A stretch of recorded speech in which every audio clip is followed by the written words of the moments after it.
A paz de Cristo, meu irmão, minha irmã, que Deus possa te abençoar. Quero te pedir, antes de mais nada, que você possa se inscrever, apertar em todas as notificações para que você possa receber todo o nosso conteúdo, que você possa também curtir, que você possa comentar e que você possa fazer algo para o reino do Senhor, que é compartilhar. Compartilhe esse vídeo que está por vir, não deixe de semear na vida das pessoas. Muita gente necessita ouvir a palavra de Deus. Então você que já está inscrito no canal, amém, Deus te abençoe. Você que não está e vê nossos vídeos, quantas pessoas veem nossos vídeos e veem os versículos da manhã, também os nossos shorts, todo dia às 6 horas da manhã são lançados, que não estão inscritos. Deus abençoe e abençoe a vida de outro também. Amém? Que Deus possa te abençoar rica e abundantemente. Pode rodar a vinheta em nome de Jesus. Deus abençoe.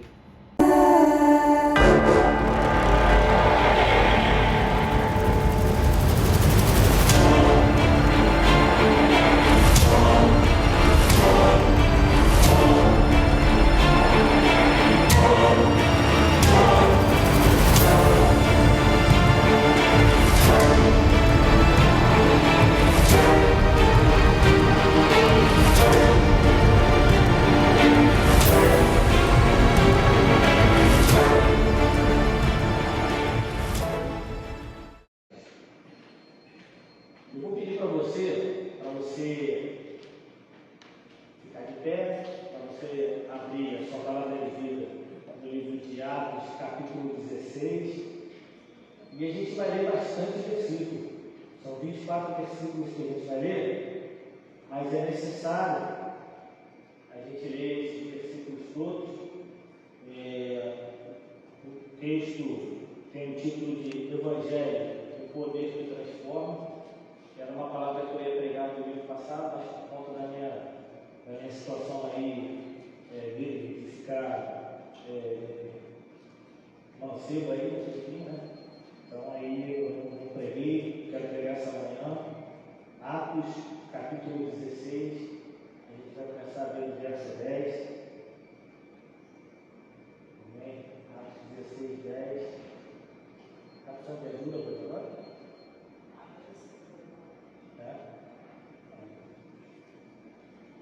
Atos 16, 10.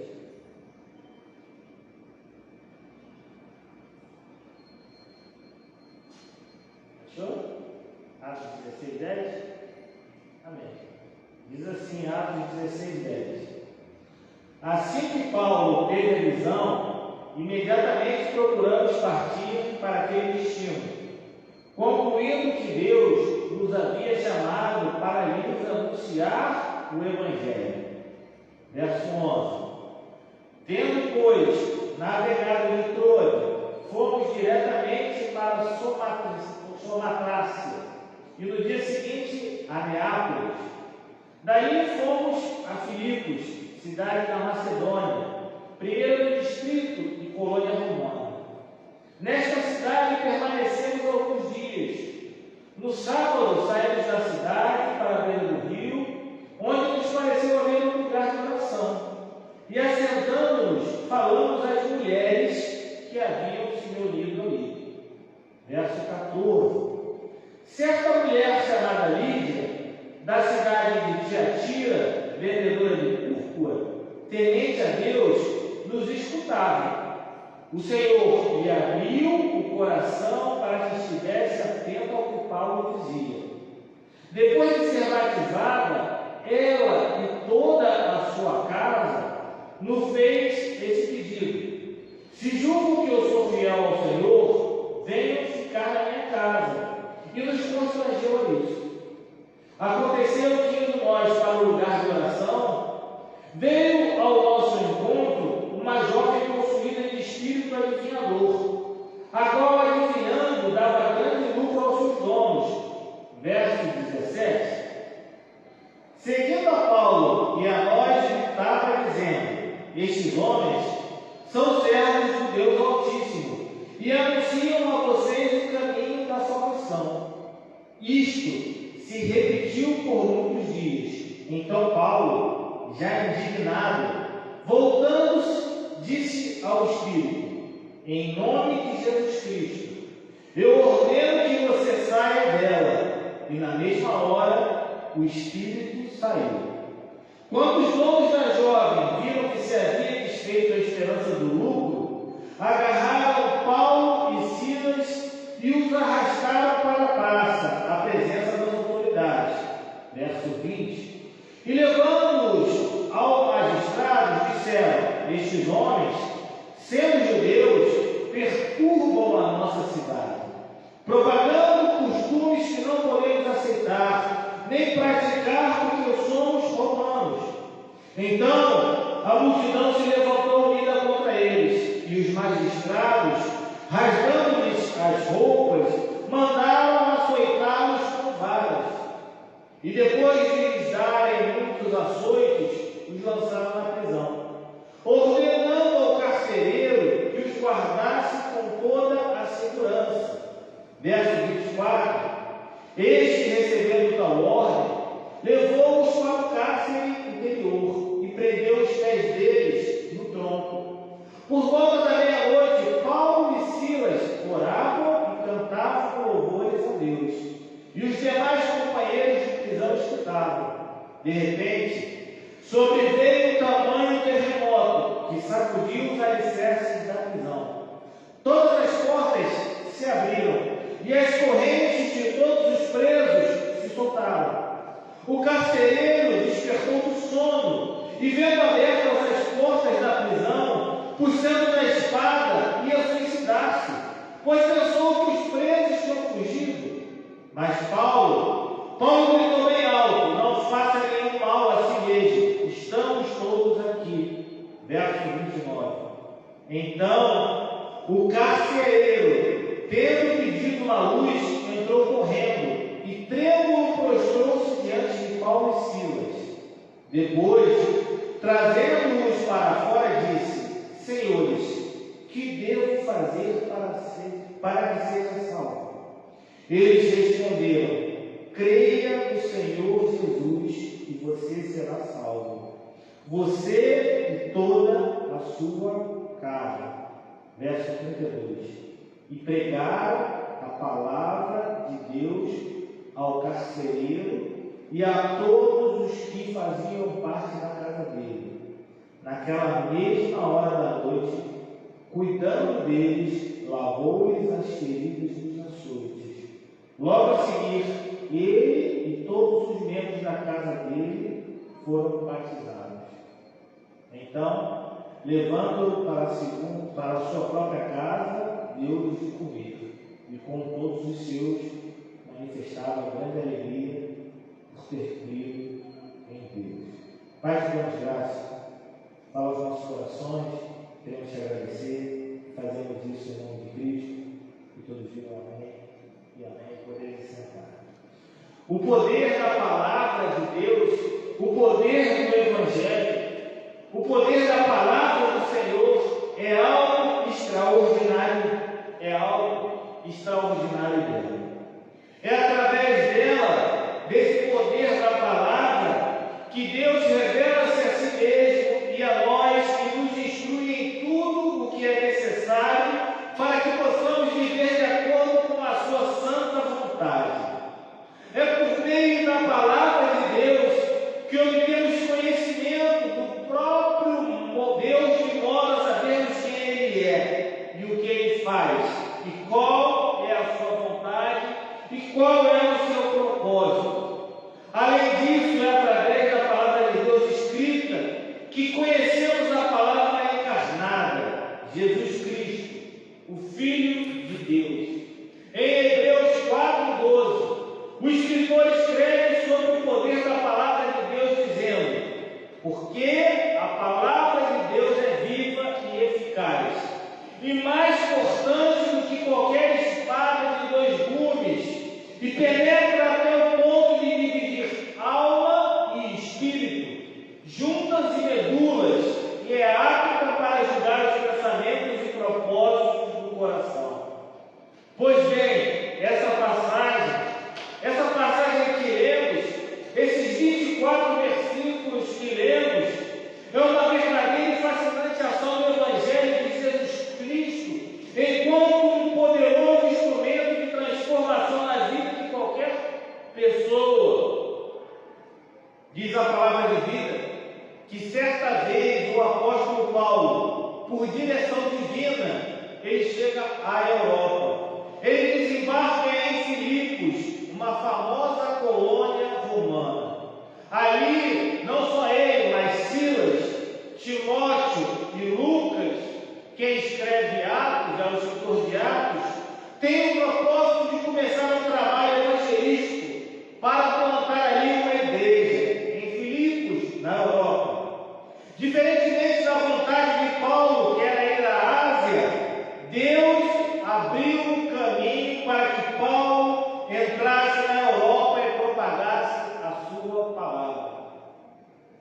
Vou parar por aqui um minuto. Tem vezes que a gente tem vontade de ir para determinados lugares, propagar o Evangelho, falar do Evangelho, falar da palavra de Deus, levar a palavra de Deus, e Deus nos direciona para outros lugares. Eu não sei se acontece isso com você, e eu não estou falando isso como pastor, estou falando isso como cristão. Às vezes a gente quer evangelizar em algum lugar, mas Deus manda que a gente evangelize em outro. E você faça a vontade de Deus, seja obediente.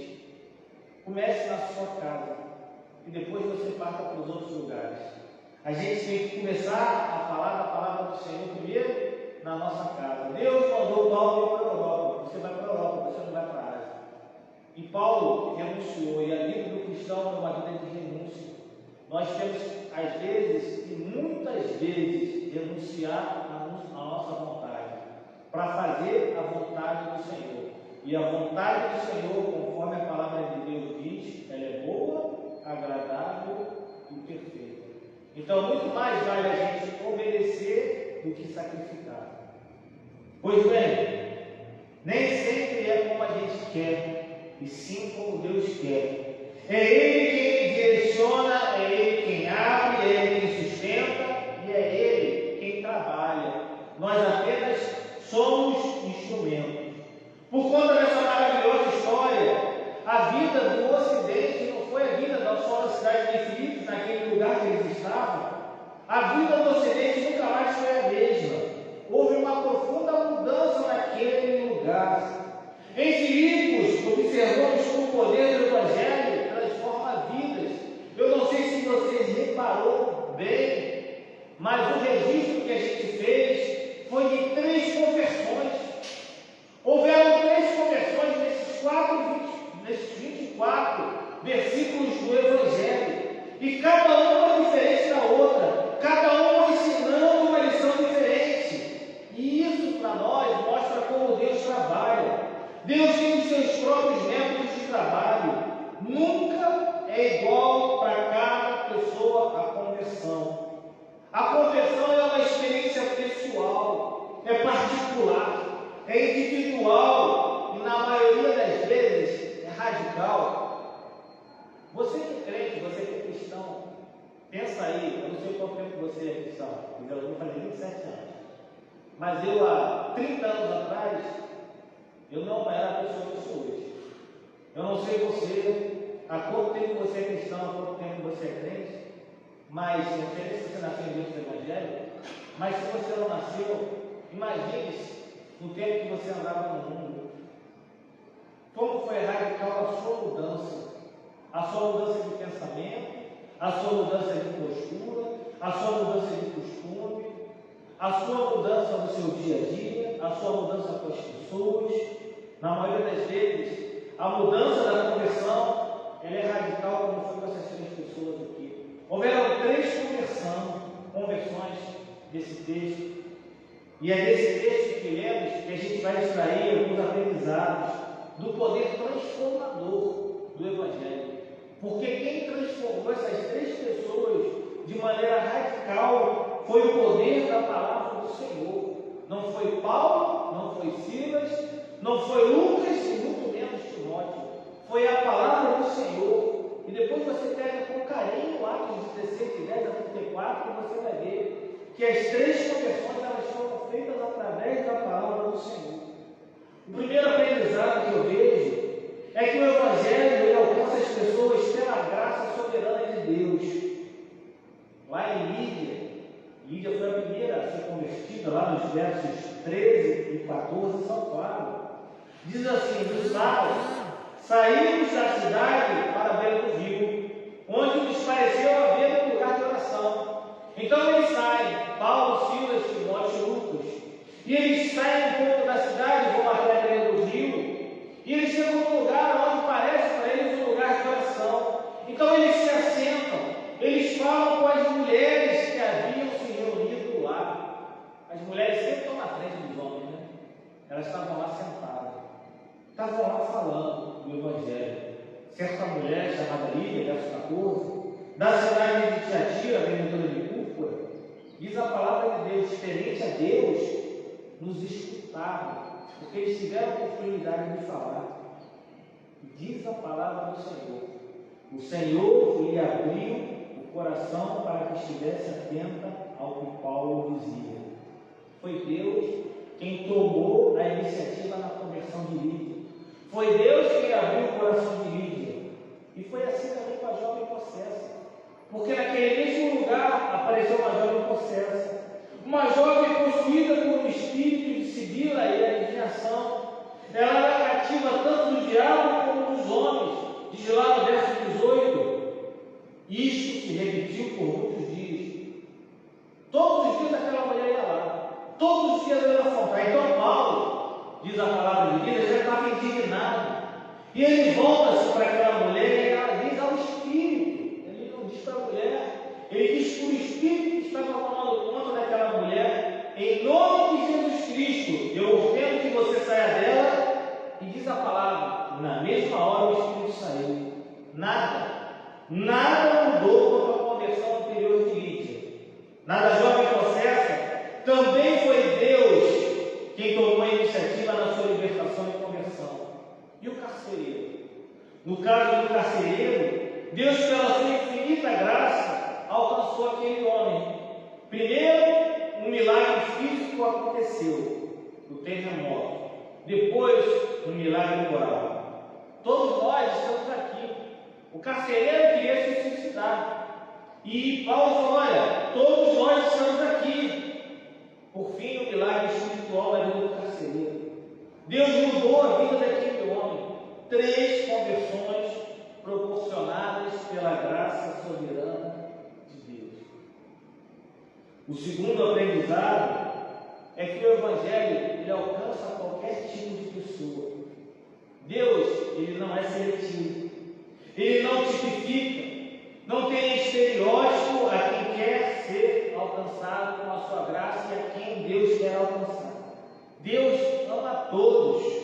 Deus, na cidade de Filipos, ele salva 3 raças diferentes. Lídia era da Ásia, a mulher que era escrava era grega e o carcereiro era romano. A cidade era multicultural e multirracial. A igreja é seu espelho. A igreja tem que ser multicultural e multirracial. Deus não escolhe por classe social. Deus também não é uma religião hinduísta que escolhe por casta. Deus salvou em Filipos 3 classes sociais: uma empresária, vendedora de púrpura, microempreendedora, uma escrava cativa de Satanás e dos homens, e um servidor público. O carcereiro era um servidor público, um oficial romano. Deus salvou em Filipos 3 pessoas de culturas religiosas diferentes. Lídia era prosélita, uma gentia que vivia a cultura religiosa piedosa dos judeus. A escrava, ela vivia no misticismo mais rude, amiga e compromissada com os demônios, uma endemoniada. O carcereiro acreditava que César era Deus e Senhor. A salvação, e preste atenção nisso, a salvação atinge todos os tipos de pessoas. Deus salva pessoas de locais diferentes, de castas e gêneros diferentes, de entendimentos diferentes, de crenças diferentes. Os tabues que dividem as pessoas, eles são quebrados. Pobres e ricos, religiosos e místicos, ateus e possessos, eles podem ser alcançados pelo poder do Evangelho. Jesus é o único Salvador. O terceiro aprendizado é que o Evangelho ele veio com diferentes tentativas transfiguradas. A experiência de Lídia, ela foi realizada de forma tranquila, de forma pacata. Uma pequena reunião de oração de sexta-feira, 8 horas da manhã, em Vila Maria Helena. A voz suave da palavra de Deus. Seu coração se abre para o Evangelho. A verdade a liberta. A escrava não. A escrava ela foi alçada pelo Evangelho enquanto estava lá abraçada ao diabo, cercada de demônios, explorada pelas garras do inferno e da maldade dos homens. Uma experiência traumática, mas uma experiência libertadora. O carcereiro ele foi alcançado no meio de uma experiência terrena e tremenda, no meio de um terremoto, à beira do suicídio. Deus, ele nos salva de formas diferentes. Por isso é que não podemos caracterizar a nossa experiência em padrão para os outros. Então não queira que essa pessoa que você está orando, que essa pessoa que você tanto deseja que se transforme, seja salva, tenha a mesma experiência que você. Porque Deus tem seus métodos e suas maneiras de trabalhar. E Deus trabalha calmamente, como Ele trabalhou comigo. Ele trabalha, de repente, de uma forma mais radical, como Ele transformou a processo. De repente, ainda mais radical ainda, com o carcereiro no terremoto. O homem pensando em se suicidar. E Deus salvou essas 3 pessoas. Nós não podemos caracterizar a nossa experiência, e ela não serve como padrão de método para que Deus salve as outras pessoas. Todos esses 3 personagens tiveram experiências autênticas, e cada uma delas teve uma experiência diversa. Todas elas também se arrependeram. Todas elas foram transformadas. O quarto aprendizado, o Evangelho, ele é pujante para desprender o cativo. O diabo ele estava subjugando aquela jovem. Ele é homicida, barato, maledicente, perverso, traiçoeiro. Ele é como uma víbora, feroz como um leão, perigoso como um dragão. O pai da mentira, o estelionatário, promete liberdade, mas escraviza. Promete prazer e dá desgosto. Promete vida e paga com a morte. Ele veio roubar, matar e destruir. Ele é imundo e é impiedoso. Ele escraviza pessoas. Ele destrói famílias. Ele arrepia e espanta as suas vítimas. Ele furiosamente atacou Jó e arruinou com seus bens, com seus filhos, com a sua saúde. Ele partiu para cima de Davi e colocou orgulho em seu coração para recensear o povo de Israel. Ele atacou Judas com ganância, Ananias e Safira com avareza, o gadareno com loucura. O diabo era o dono daquela jovem, dando a ela com a evidência espírito de adivinhação. Vou fazer outro tema aqui. Outro dia me falaram de um pastor. O senhor conhece o pastor fulano e tal? Eu falei, conheço. Esse pastor, ele adivinha as coisas. Ele, no culto dele, ele fala do CPF, fala do nome, fala disso. Eu falei, você sabe como é que ele faz isso? Explique como é que ele fazia.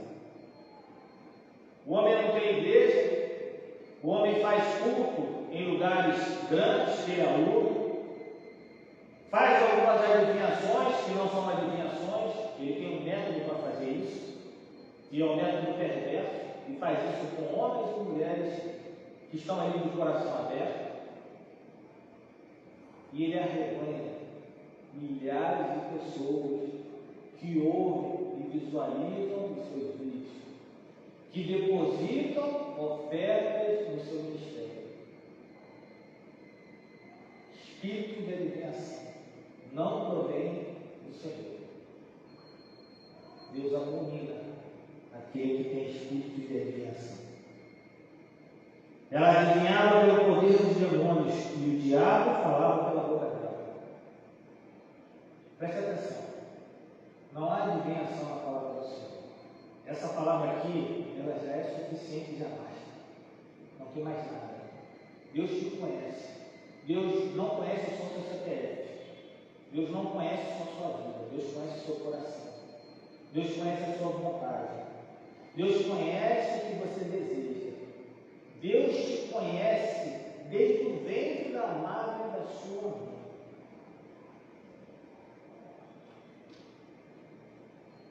Parece que tudo estava dando certo, mas o pano de fundo era o diabo. As jovens realmente confiavam, e os homens que eram seus donos, eles ganhavam dinheiro. E continua acontecendo isso, principalmente dentro daqueles que propagam, ou pelo menos falam que propagam o Evangelho.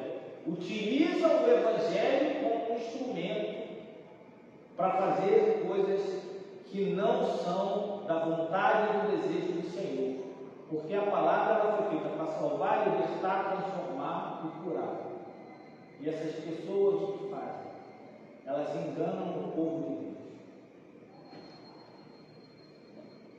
Muita gente naquela época, como hoje, teve lucro com o misticismo daquela estrada.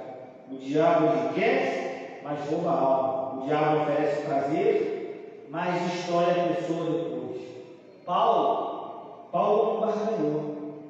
Paulo falou ou aceitou o testemunho dos demônios. Muito pelo contrário. Ele não conversou com eles. Olha, quem é que está aí? Fala aí. Quem é que está aí? Me fala aí. Você está há quanto tempo aí? Hoje os demônios falam. E tem até microfone nas igrejas. Paulo libertou aquela estrada do poder demoníaco em nome de Jesus Cristo. O diabo mantém muitas pessoas no cativeiro hoje, mas quando o Evangelho chega, os cativos eles são impactados e libertos. Quinto aprendizado, a gente está chegando no final. O Evangelho é poderoso para salvar aqueles que se arrependem. Não há seleção na salvação. Jesus salvou uma mulher fraterna e um homem tirano. Lídia, uma mulher tranquila, e um carcereiro, um homem tirano. Uma frequentadora da reunião de oração de sexta-feira e um déspota que açoitava os prisioneiros. Lídia, temente a Deus, diz a palavra do Senhor, não sou eu. Parecia ela religiosa, orava, mas faltava uma coisa: ser convertida. Tem gente que está na igreja, até ora, parece que é religiosa, mas falta ser convertida. Não é suficiente frequentar a igreja, ler a Bíblia e orar. É necessário nascer de novo, ser nova criatura. Foi Deus quem abriu o coração de Lídia e ela ouviu, e mais, ela atendeu. Deus faz a parte dele, que abre seu coração, a sua parte é ouvir e atender. Tudo era favorável para Lídia se converter. O lugar, as pessoas, a busca a Deus.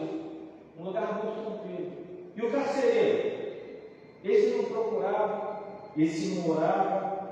Enquanto Lídia orava, o carcereiro estava dentro do suicídio. Há pessoas que só se convertem depois de um terremoto, só depois de um abalo sísmico. Aqueles que não ouvem a voz suave, não buscam uma reunião de oração, não procuram ouvir a palavra de Deus. Para esses, Deus produz, sabe o quê? Um terremoto, um acidente, uma enfermidade, por incrível que pareça, algo radical. O senhor está falando besteira em cima? Não, é sério. Tem gente que só se converte depois de tudo isso, e depois não sabe como é que é salvo, porque foi a mão de Deus. Foi Deus que deu mais uma oportunidade. E foi o mesmo Deus que abriu o coração de Lídia, que abriu as portas da prisão. O carcereiro lá no fundo do poço reconhece que está perdido.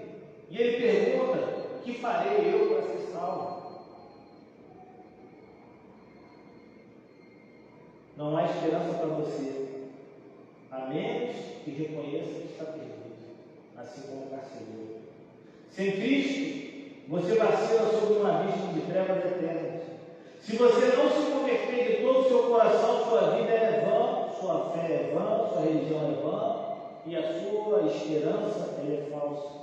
É preciso crer no Senhor Jesus Cristo. Crer no Senhor Jesus e será salvo, tu e a tua casa. Não há outro caminho, não há outra estrada, não basta ser frequentador, não é suficiente ter amigos, pais, cônjuges crentes. Não importa quão longe você esteja, se você crer, você vai ser salvo. É preciso obedecer. Crer no Senhor Jesus. Se Jesus não é o dono da sua vida, Ele também não é seu salvador. Ele não nos salva do pecado, mas do pecado. É necessário dar provas de transformação. Conversão implica em mudança do ponto primordial da nossa vida. Lembra de Zaqueu, o filho pródigo, o carcereiro? O homem bruto agora deixa de ser algoz, para ser o quê? Doce e hospitaleiro. Vamos lá em casa. Eu vou cuidar dessas feridas. O homem rude, o homem bruto, agora chama aqueles homens para ir na casa dele para cuidar das feridas dele. Deixar de aceitar para lavar os seus bons de Paulo. Deixar de agir com crueldade para agir com humanidade. Sexto aprendizado. O Evangelho traz uma nova perspectiva para as nossas famílias. Há 10 registros de batismos no Novo Testamento e 6 se referem a batismos de casas inteiras. Eu não sei se você já viu isso na palavra de Deus. Dos 10 registros de batismo, 6 se referem a batismos de casas inteiras. O real espiritual é que quando uma pessoa é impactada pelo Evangelho, toda a família é atingida pela graça de Deus. O projeto de Deus não é apenas salvar você não, mas é salvar também a sua família. De repente você é o primeiro da sua casa. Jesus é poderoso para salvar toda a sua família. Fique firme, creia. Sétimo e último aprendizado. O Evangelho é eficaz para nos sustentar nas provas de vida. Paulo e Silas são presos, açoitados e trancados no cárcere interior. O que eles fizeram? Reclamar? Murmurar? Se abalar? Espraguejar? Eles tentaram levar. Em vez de clamar vingança contra os seus inimigos, eles clamam pelo nome de Deus para adorar. Eles fazem o quê? Na cadeia? Na ruaça? Não. Eles fazem um culto na cadeia. Vamos fazer um culto aqui mesmo. Vamos louvar o Senhor. Vamos orar ao Senhor aqui mesmo, independente das circunstâncias. O Evangelho não é só pregado, é vivido. E eles viveram o Evangelho independente das circunstâncias dentro da cadeia. Eles têm a convicção de que Deus está no controle da situação. Aquele que crê em Deus, ele crê no impossível. Eles experimentam o poderoso livramento. Deus não apenas liberta os cativos das mãos do diabo, mas também os seus filhos das prisões. Ele tirou José da cadeia e levou José ao trono do Egito. Ele tirou os 3 jovens hebreus da fornalha acesa, tirou Daniel da cova dos leões, tirou os apóstolos das grades, deixando as portas fechadas, tirou Pedro da prisão de segurança máxima de Herodes. Agora, ele tira Paulo e Silas do cárcere interior da prisão de Filipos. Assim, nessa manhã de maturidade espiritual, Deus pode dar livramento para você. Se você crê que a Bíblia é a palavra de Deus e que a gente não pode tentar melhorar ou acrescentar nela outras palavras, e que tudo que Deus decidiu que soubéssemos sobre Ele está revelado na sua palavra, e que definitivamente Ele não se esqueceu de nada, então seguramente nós podemos afirmar que a palavra de Deus é poderosa o suficiente. Entretanto, são muitos aqueles que com seus corações endurecidos ouvem a palavra de Deus, mas nunca entendem. Veem, mas não enxergam. Por isso sabemos que somente aqueles que recebem a iluminação do Espírito Santo é que podem estar convencidos da autoridade e do poder da palavra de Deus. Por fim, a conclusão que eu tiro de tudo isso é que não importa quem é você, de onde você vem, qual é a sua classe social, sua cultura, sua religião, não importa se você é uma pessoa de vida bonita ou se está mergulhado na mais profunda crise espiritual. Jesus pode abrir qualquer coração.